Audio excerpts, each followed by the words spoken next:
Gloria a Dios. Silencios que matan. ¿Estamos listos? Mientras callé, se envejecieron mis huesos en mi gemir todo el día, porque de día y de noche se agravó sobre mí tu mano. Se volvió mi verdor en sequedades de verano. Mi pecado te declaré y no encubrí mi iniquidad. Dije, confesaré mis transgresiones a Jehová, y tú perdonaste la maldad de mi pecado. Silencios que matan. Voy a predicarles en el nombre del Señor Jesucristo. Y quiero empezar compartiendo una historia ilustrativa para este mensaje. Hay pocas escenas tan conmovedoras como la de aquella mañana. Luis y Raúl, dos hermanos, se abrazaban después de no haberse visto ni dirigido la palabra durante 4 décadas. Luis, entonces de 76 años, era el mayor, y Raúl, de 73, el menor. Los hijos de ambos nunca se conocieron, hasta que un día la casualidad orquestó el encuentro. Como que somos primos. Una vez que se identificaron, el hijo de Raúl le compartió a su primo que su papá tenía cáncer terminal y pocos días de vida. Luis, al enterarse del estado de su hermano, decidió ir a visitarlo acompañado de sus hijos. En el momento en que los dos hermanos se reencontraron, después de toda una vida, y frente a la mirada atónita de sus hijos, se abrazaron sin decirse una sola palabra. En el cuarto solo se podía escuchar un llanto amoroso que surgía del fondo del alma, tanto el de los hermanos como el de los primos. Cuán elocuente era ese lamento. Cuánto se arrepentían los dos de no haber tenido el valor y la humildad de abrir el corazón años atrás para tener una conversación de esas que incomodan.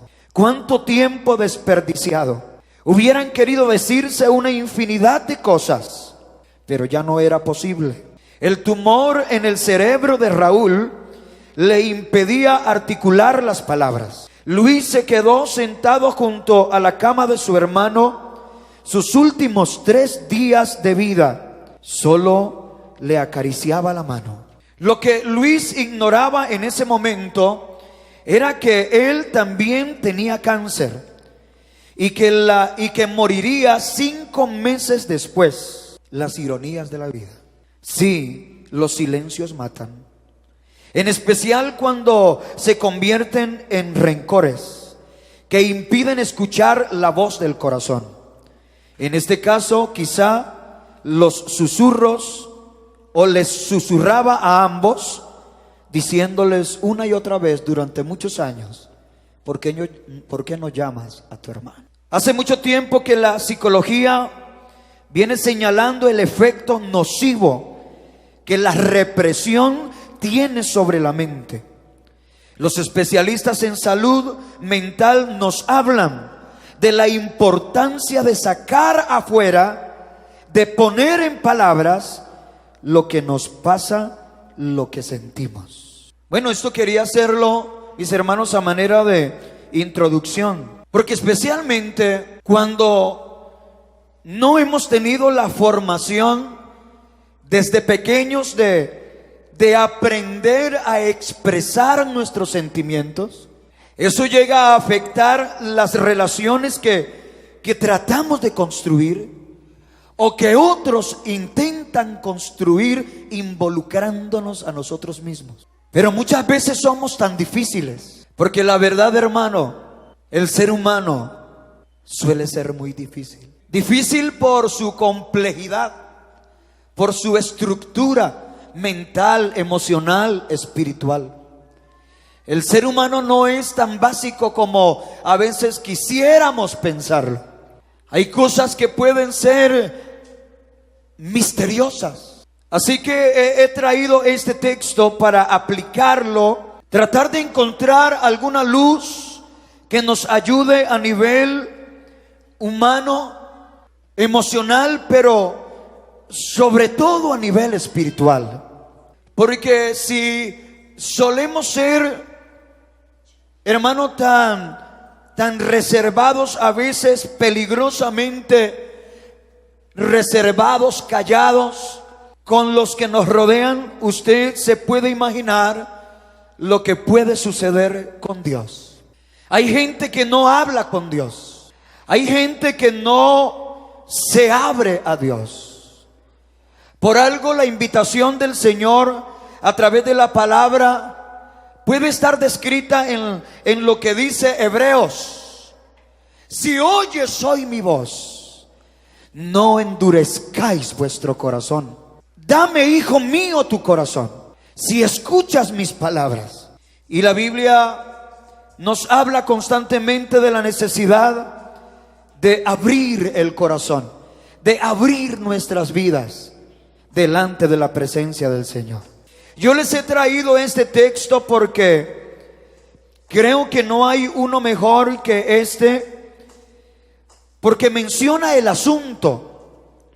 David dice: mientras callé, que es lo mismo de guardar silencio. Mientras callé, y comienza a decirnos una cantidad de cosas que sucedieron. Hermano, yo les preguntaría, ¿creen ustedes que lo que dice David es solo poesía?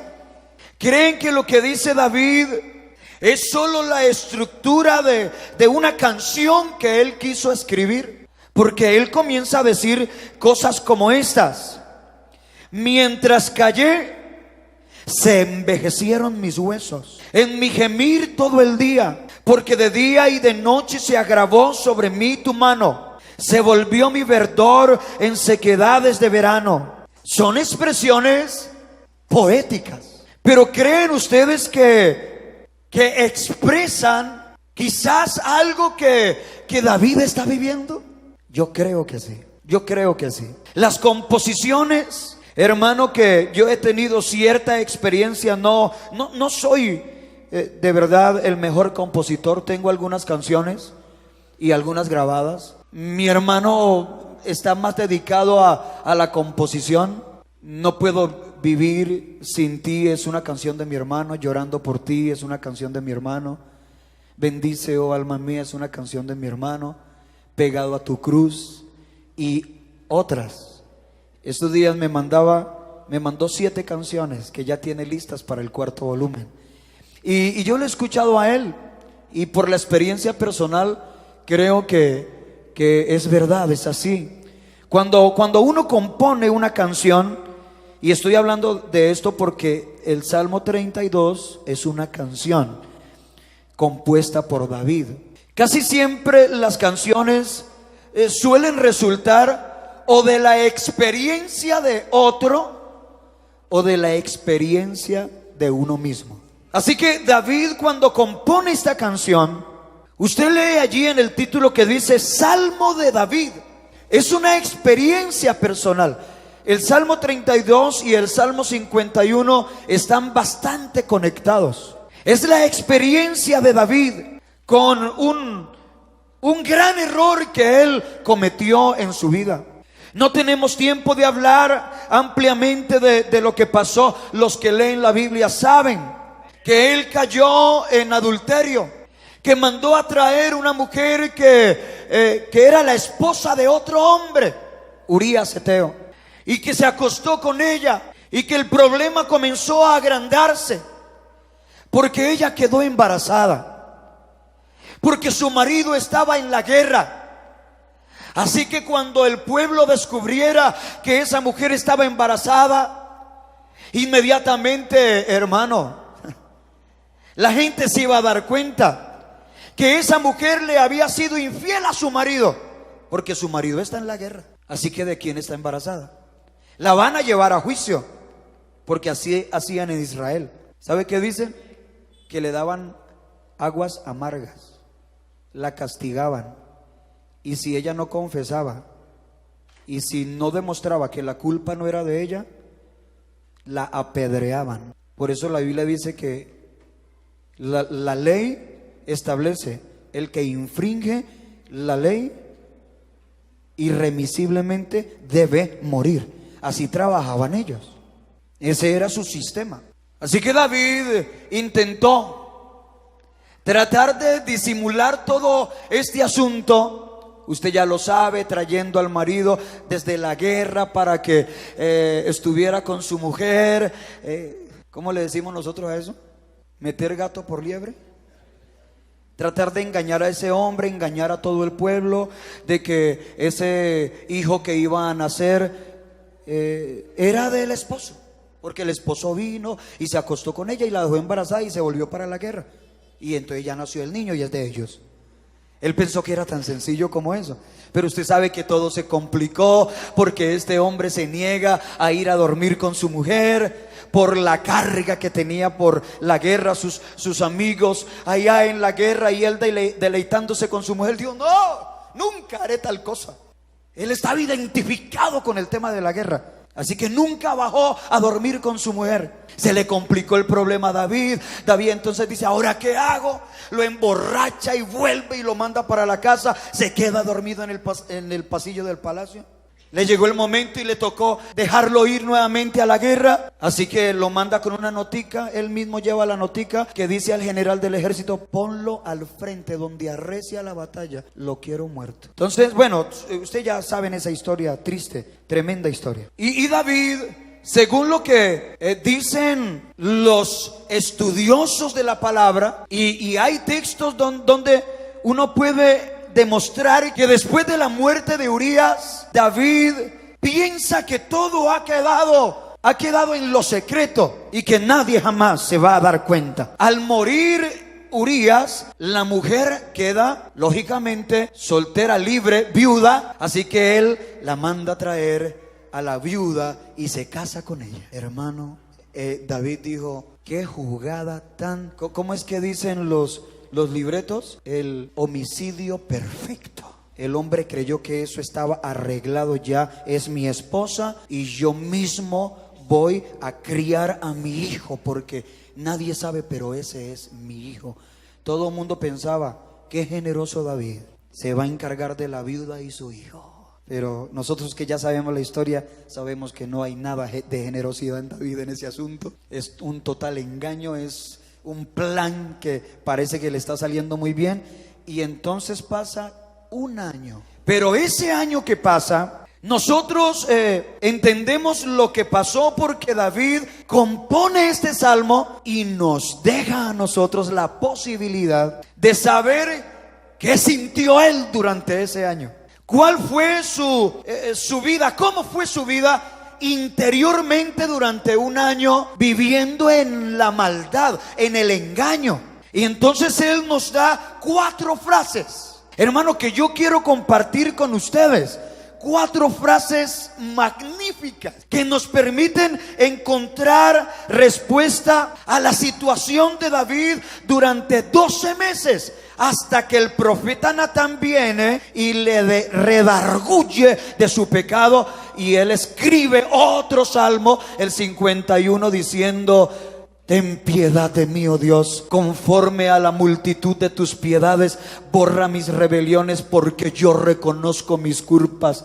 Contra ti solo he pecado y he hecho lo malo delante de tus ojos. Vamos entonces a iniciar. Frase número 1. Es lo primero que dice, es mientras callé. O sea, el silencio se convirtió en parte fundamental de ese proceso negativo. Porque es un proceso, hermano, que trae a la vida de David y a la vida de cualquiera que se guarda unos secretos, que está viviendo una situación que tal vez nadie sabe o muy pocos, pero él no quiere hablar del asunto, como le pasó a David. Mientras callé. Número 1, él dice: se envejecieron mis huesos. ¿Es literal esa frase? ¿En un año se volvió viejito? No, nadie se vuelve viejito en un año. De pronto en 70, pero en un año no. Entonces, ¿de qué está hablando David? Mientras callé un año, mientras guardé silencio durante 12 meses, se envejecieron mis huesos. ¿Alguien se imagina algo?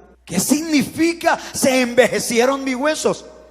Hermano, David, cuando cometió este pecado, es aún un hombre vital. Pues tan vital que llamó a una mujer y la embarazó.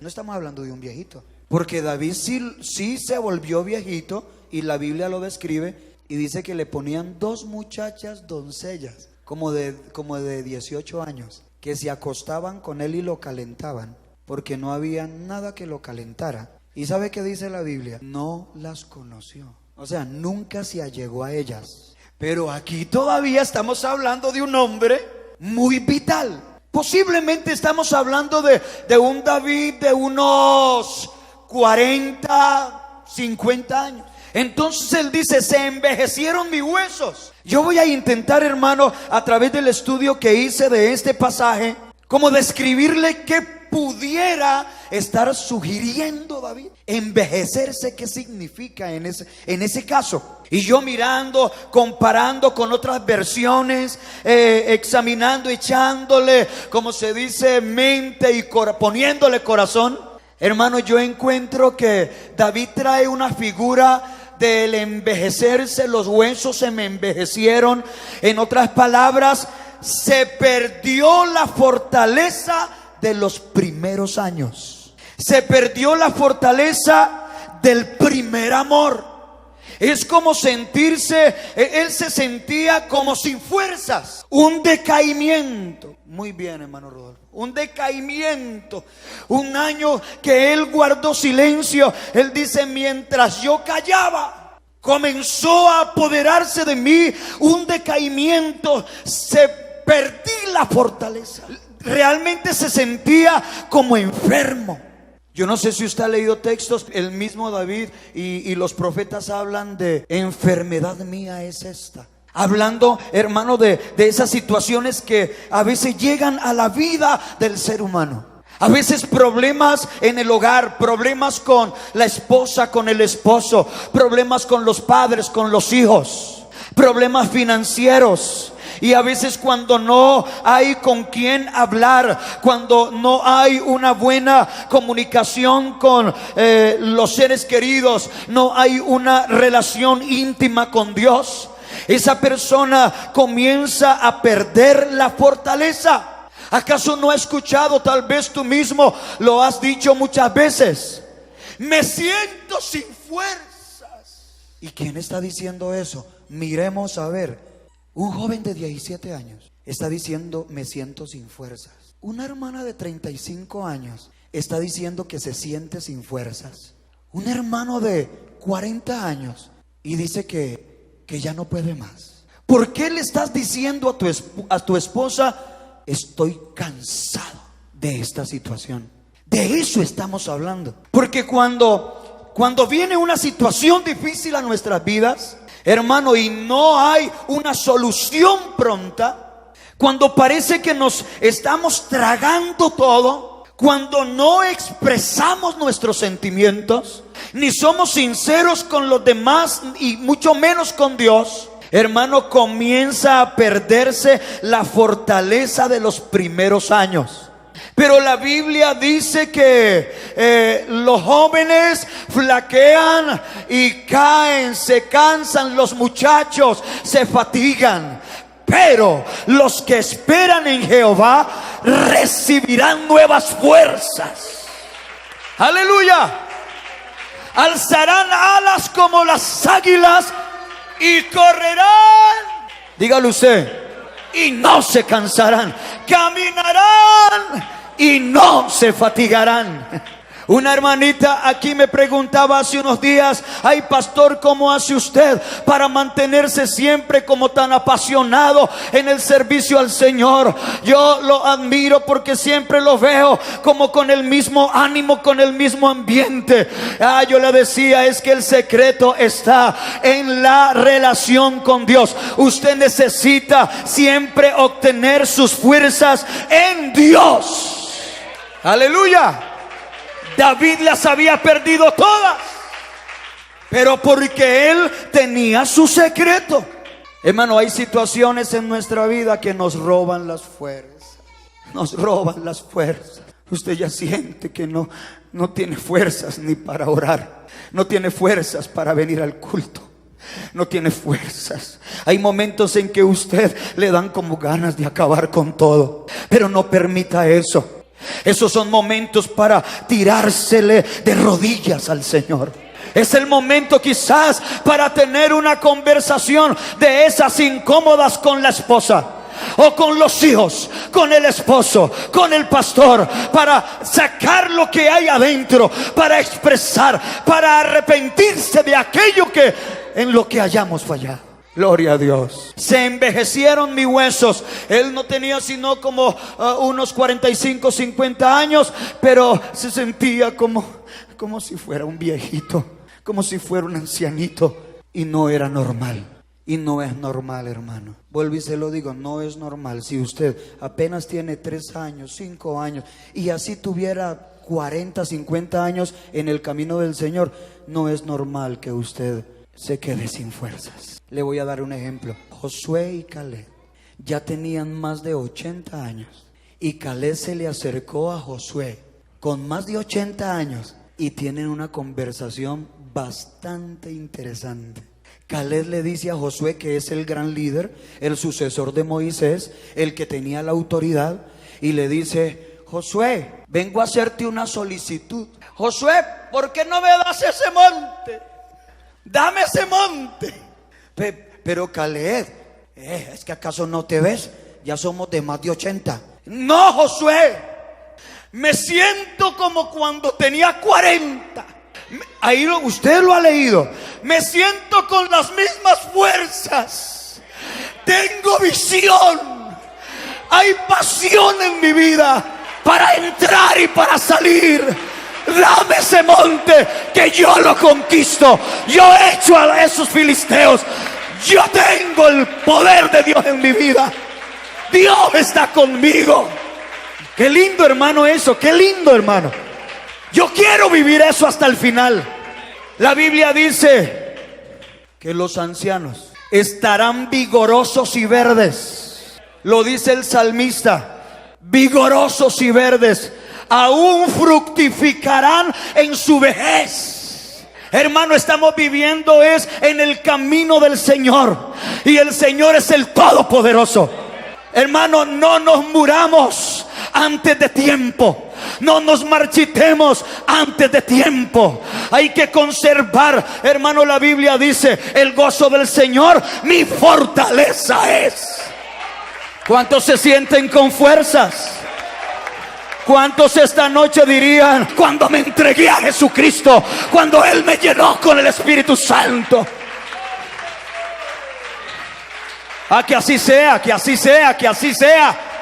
Amén, amén, amén, amén, amén.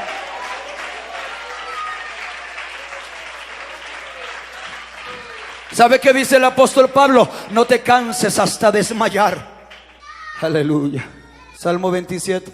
Lo recito tanto, me lo vas a escuchar muchas veces más. El Señor es mi luz y mi salvación.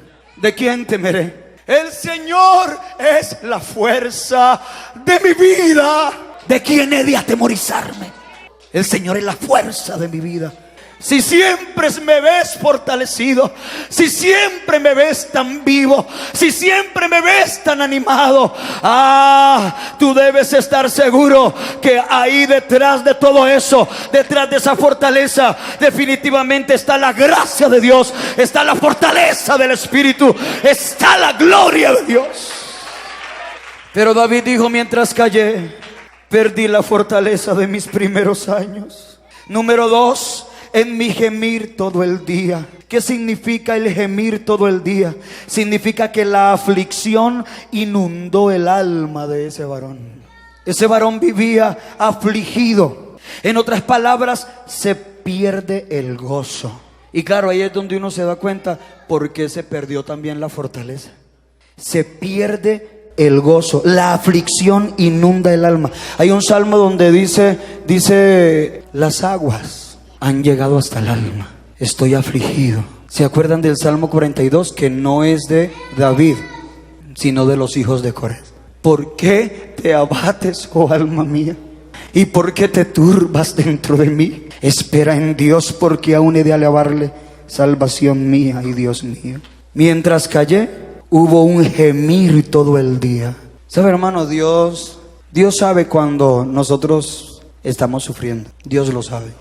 Dios lo sabe. Dios nos ve cuando estamos llorando a solas. Hay algunos que se enamoran dizque de la almohada o le agradecen tanto a la almohada que porque la almohada, como dijo el escritor cristiano, si esta almohada hablara, si esta almohada hablara. Nosotros no necesitamos que una almohada hable, porque Dios ha visto nuestro sufrimiento. Dios ve nuestra aflicción. Él mismo lo dijo, en el mundo tendréis aflicciones, pero confiad. Hermano, vea, no inunde de llanto la almohada. Yo le tengo una mejor. Si usted va a llorar, inunde de llanto el altar. Derrame esas lágrimas a los pies del maestro. Que la almohada no te va a recompensar ni una lágrima, porque la almohada es algo inerte, no tiene vida. Pero Jesucristo sí vive para siempre. Él sí te va a recompensar. Él dice, voy a recoger tus lágrimas como en una redoma. Hermano, sabe, yo aprendí hace muchos años que Dios no va a dejar caer una lágrima al piso sin haber pesado lo que significa esa lágrima. Y si esa lágrima va para Él en reconocimiento de su grandeza, en confianza, en fe, en agradecimiento, en adoración, Dios te va a dar la recompensa, porque Él es galardonador de los que le buscan. En mi gemir todo el día. Número 3, Él dice, mientras callé, se agravó sobre mí tu mano. Y la situación como que se va complicando, porque una cosa es perder la fuerza, se me fue el gozo, estoy afligido, pero sentir la mano del Señor en contra de nosotros. Se agravó sobre mí tu mano. ¿Sabe qué significa eso? Dios se enoja contigo. Ay, pastor, ¿verdad? ¿Dios se enoja? Esto, hermano, no sé por qué nos negamos a hablar de esto. A la mayoría nos gusta que nos hablen del amor de Dios, no del enojo de Dios. Pero el que ama no puede llegar a aborrecer. El que se goza o el que se alegra no puede llegar a estar enojado. El que se agrada no puede estar enojado. Solo aceptamos lo bueno, lo que nos conviene. Como decía Job, ¿recibiremos de Dios el bien y el mal no lo recibiremos? ¿Hay algo fuera de Dios? Volvemos a la pregunta.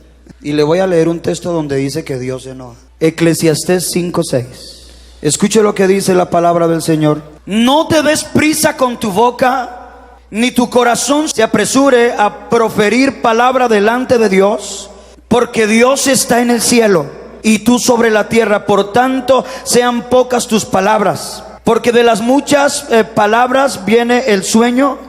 No dejes que tu boca te haga pecar, ni que digas delante del ángel que fue ignorancia. ¿Por qué harás que Dios se enoje a causa de tu voz y que destruya la obra de tus manos? Yo no sé cuántas veces usted ha escuchado predicar de esto, pero cuando Dios se enoja con uno, a usted nada le sale bien. ¿Sí me escuchó? A usted nada le va a salir bien. ¿Y por qué? Si estoy trabajando, si estoy haciendo las cosas. Porque la mano de Dios se agravó sobre usted. Y aún en lo que le va bien, le va a ir mal. No sé si me voy a entender. ¿Sabe qué dice la Biblia? Al pecador, al impío, la prosperidad lo echa a perder. También es una ruina. Para el que está lejos de Dios, prosperar es ruina. termina emproblemado por su misma prosperidad y su misma prosperidad lo mata. Pero ¿qué dice la Biblia? La bendición de Dios es la que enriquece y no añade tristeza con ella. Cuando usted lo tiene es por la bendición de Dios, todo termina bien. La Biblia dice, todo te saldrá bien.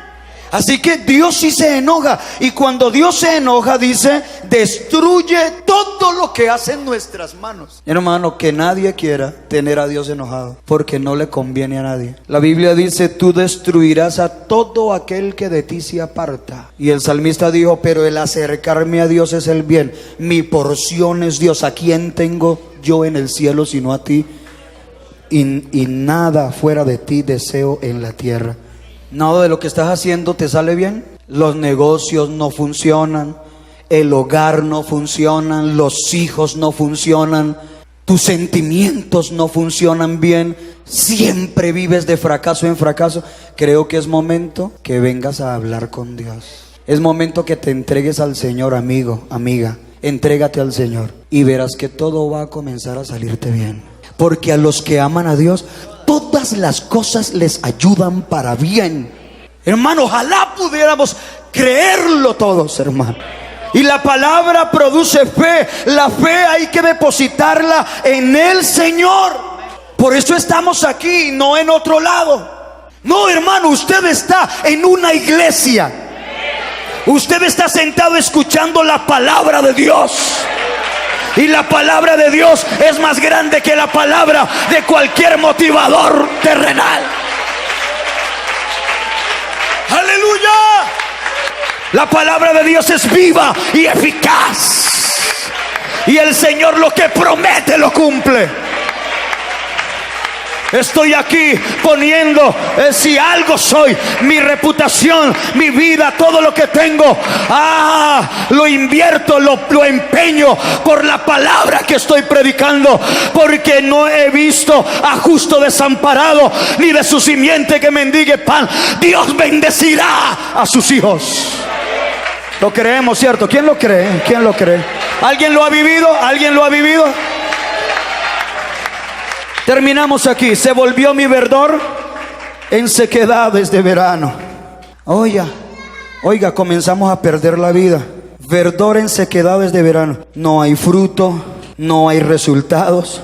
Nos volvemos inútiles, ineficaces y terminamos completamente fracasados. Algunos terminan en una cárcel, otros terminan en un cementerio, otros terminan en un psiquiátrico, en un hospital, enfermos, porque los acabó la droga, porque los hirieron allá, los incapacitaron, terminaron en una silla de ruedas, porque terminaron sin hogar, sin papá, sin mamá, sin mujer, sin hijos, andando por las calles, levantando cartones y buscando chatarra. ¿Por qué? Porque se olvidaron que existe un Dios, porque no quisieron creer a esta palabra. Pero aún encontrándose en esa situación, si alguno oye la voz de Dios, Dios es capaz de recuperarlo. Dios es capaz de sacarlo de esa situación. El único que puede revertir todos los resultados negativos en la vida del hombre se llama Jesucristo, se llama el Evangelio. Dios puede sacarlo de la calle, Dios puede sacarlo del hospital, Dios puede sacarlo de la cárcel.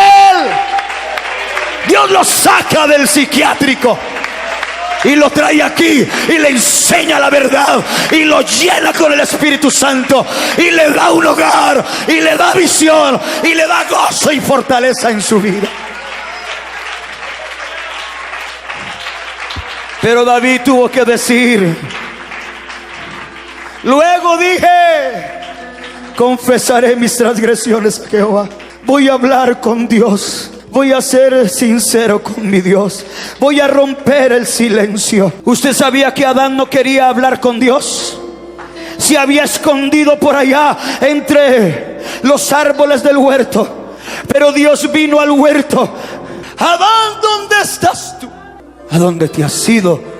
Hasta que Adán se ve descubierto y decide romper con su silencio.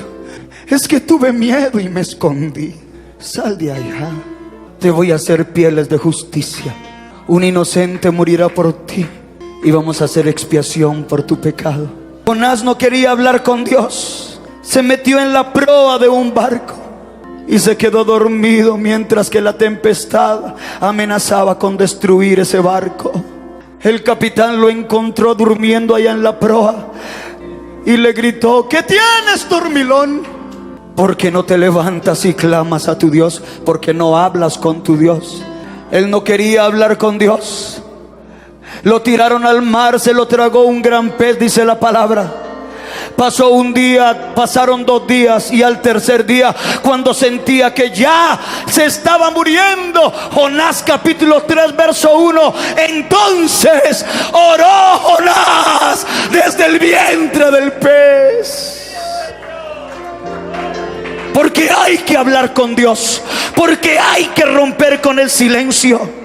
Al fin David reconoció su maldad, se arrepintió de corazón y confesó al Señor y a los hombres su pecado en una declaración pública expresada en el Salmo 51.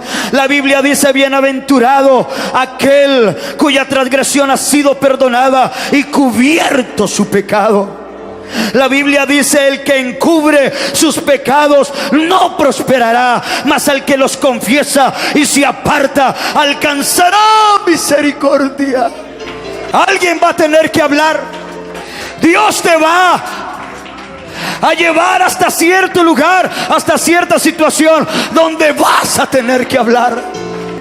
Ojalá que no sea cuando te estés muriendo, porque la mayoría cuando se están muriendo, cuando le dicen tienes cáncer terminal, te quedan pocos días de vida, ahí corren, llamen al pastor, llamen al sacerdote. Ay, necesito hablar con alguien, necesito arrepentirme, voy a volver al Señor.